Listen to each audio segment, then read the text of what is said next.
Hey everybody, it's a beautiful day out here in Katy, Texas, and actually Brookshire, smaller west of Katy. But anyway, it's a beautiful day to be cooking outdoors. A little chill in the air. It actually feels wonderful out here. I'm sure you people up north would think, yeah, you're a bunch of pansies down there, but I tell you what, come on down for the heat. We got you. But anyway, let's have some fun today. Today we're going to cook poor man's brisket, which basically is using a beef chuck roast. We got a nice Nolan Ryan at K. Roger Kroger yesterday. We'll be using a little bit of beef broth with that. We'll certainly be using the Swifty's seasoning Basic Instinct. If you haven't got that, you need to get it. It's great on beef. It's good on vegetables, all that. Got a glove, got a knife. We also got some pepperoncinis here that we'll use, and then we'll also be using some onion. I've got that all chopped up and ready to go steep things up. We'll be smoking on a little bit of pecan. I like it. You can use whatever wood flavor you like. This one just happens to be not overly smoky, like your mesquites and your hickories. So for people that just don't like all that smoke, yeah, pecan's a little easier. It's great on pork, but we're going to try it on this beef cut today. So to get things started, basically what we're going to do is move some of this stuff out of the way and make a little room. And open this bad boy up. And actually, I'm going to start over here. Make myself some room here. I'm going to put some of these onions in the bottom to keep this kind of off the bottom. And these onions will cook down, so it'll slowly work its way down to the bottom and into the juices.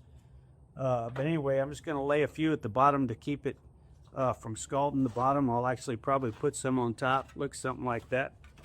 And so we're going to take our maize here. Put the glove on real quick.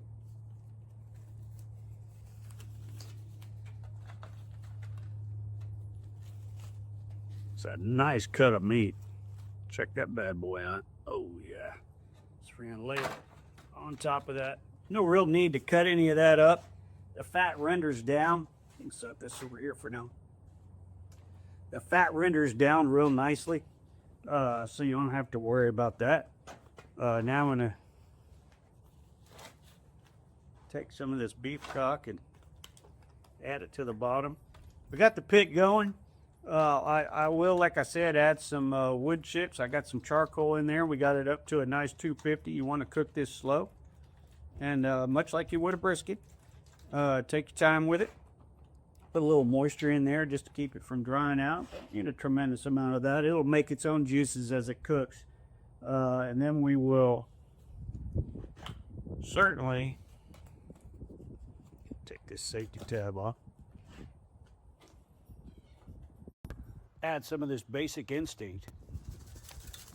And you want to be liberal with this. Don't be scared. I mean, that salt actually helps. Pepper and the garlic in there gives it great flavor. So anyway, this is kind of what you're going for.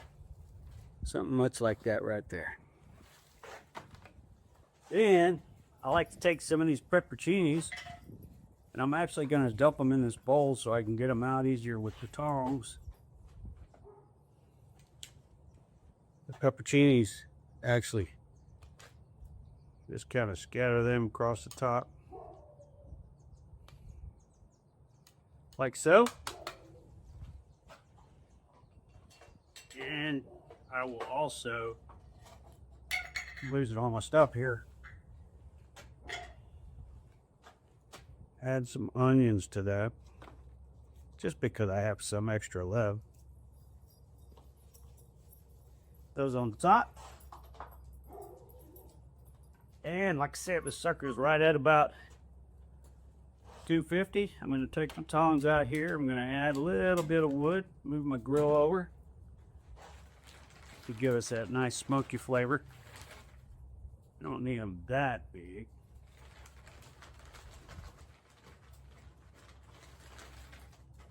And a couple of smaller ones, something like this here. You just kind of put them into that fire. And that's going to start generating good smoke for us, which you'll see. Then simply take this, and I'm using an indirect method here. So all the charcoal is to this left side, and I've actually got a ceramic plate underneath this to keep the direct heat off of this. Because like I said, I want to cook it low and slow, okay? Like I said, hold it around 250, keep it there. So you can see we're starting to generate some smoke, which is a good thing from that pecan. I'm going to close it off, and this is where it's going to take some time. We're just going to have to let this bad boy go.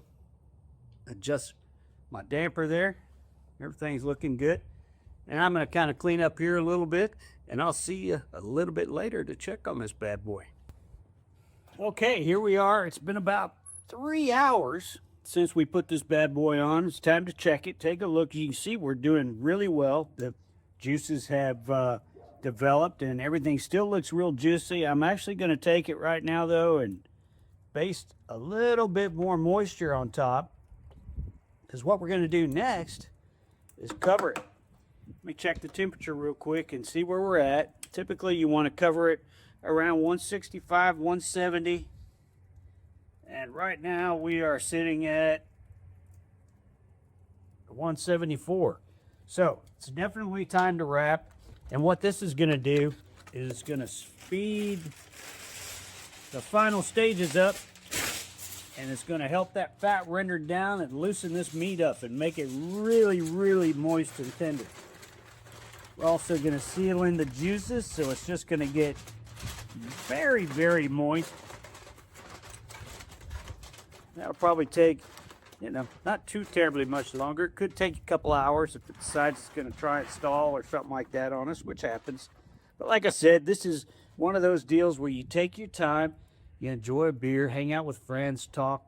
You're cooking out this, hanging out in the back. You're cooking this, hanging out in the backyard, having fun. So anyway, that's where we're at.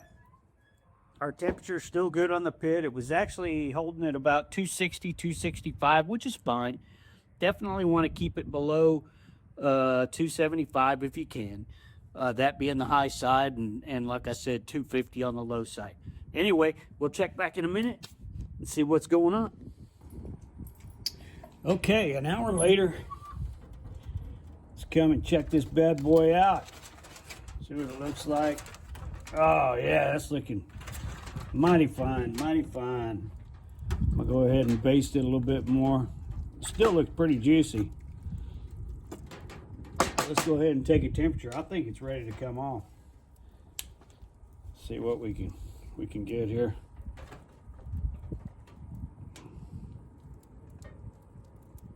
Should be over 200. And we are. That's about perfect. So we're going to take that bad boy off. I'm going to go ahead and cover it up. We're going to let it rest inside. And we will cut into it probably in about 30 minutes. So I'll see you inside. All right. Here we are. This is the moment we've all been waiting for. Going to cut into this bad boy. It looks really good. Turned out great. These chuck roasts have several muscles that make them up. So cutting them can be a challenge. Much like a brisket, you want to cut against the grain. It just makes it tender to eat, even more so than going with the grain, and you kind of pulling it apart like a pulled pork kind of consistency. But anyway, we're going to cut into it and see what we end up with. I don't want to chop it into sections, but it seems very tender. Looking at it, it looks like you can see one side is against the grain and one side's with it. Again, two separate muscles, but we're not going to worry about that so much right now. We're just going to cut into it. Nice little 1/8 inch slice, and it's already falling apart. But as you can see, it's very tender. It's still juicy, and we're gonna take a bite out of that here in a minute. Let me cut one off this side. See, cut those together any better? No, it's pretty much the same. And anyway, still, as you can see, very juicy. I'm sure it's delicious, and I'm going to tell you right here in just a minute. Oh my goodness.